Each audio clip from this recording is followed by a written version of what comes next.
ছোট পর্দার জনপ্রিয় অভিনেতা আলভির স্ত্রী ইকরার আত্মহত্যার রেশ কাটতে না কাটতেই এবার নতুন বিতর্কের মুখে পড়েছেন আফজাল সুজন। তার বিরুদ্ধে গুরুতর অভিযোগ তুলেছেন স্ত্রী জান্নাত দীপ্তি।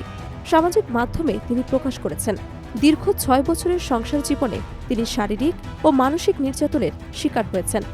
একই সঙ্গে তিনি উল্লেখ করেছেন, সুজনের পরকীয়া এবং মাদকাসক্তির কারণে তার জীবন ও মানসিক শান্তি বিপন্ন হয়েছে।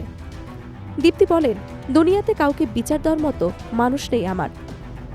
তিনি সামাজিক মাধ্যমে স্বামীর অন্ধকার জীবনের নানা দিক, ব্যক্তিগত কথোপকথনের স্ক্রিনশট এবং ছবি প্রকাশ করে দীর্ঘ স্ট্যাটাস লিখেছেন।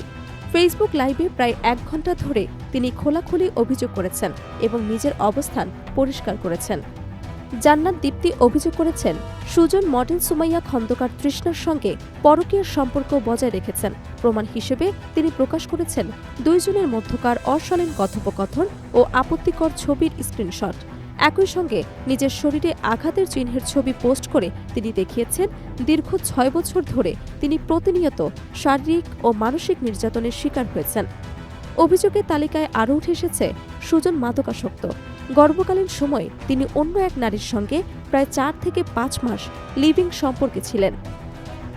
দীপ্তি জানান, সন্তানের ভবিষ্যৎ এবং পরিবারের নিরাপত্তার কারণে এতদিন তিনি চুপ ছিলেন। তবে স্বামীর মিথ্যে অপবাদ এবং নেশার কারণে বাধ্য হয়ে সামাজিক মাধ্যমে মুখ খুলেছেন। তিনি বলেন, সে নেশার মধ্যে জড়িয়ে থাকত, সংসার ও সন্তানদের প্রতি দায়িত্ব পালন করতেন না। শারীরিক ও মানসিক নির্যাতন সহ্য করতে না পেরে দীপ্তি শেষ পর্যন্ত বিচ্ছেদের সিদ্ধান্ত নেন। তবে মিডিয়ায় নিজের ভাবমূর্তি নষ্ট হবার ভয়ে সুজন এখনও বিচ্ছেদে রাজি হননি।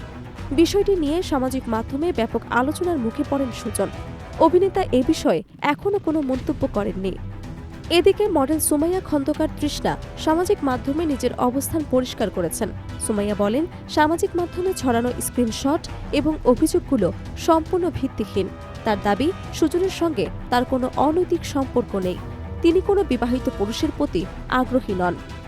সুমাইয়া আরও বলেন, ছড়ানো স্ক্রিনশট ভুয়া এবং ব্যবহৃত ছবি কয়েক বছর আগের তোলা। পুরনো ছবি ব্যবহার করে আমাকে সামাজিকভাবে হেনস্থা করার চেষ্টা করা হচ্ছে।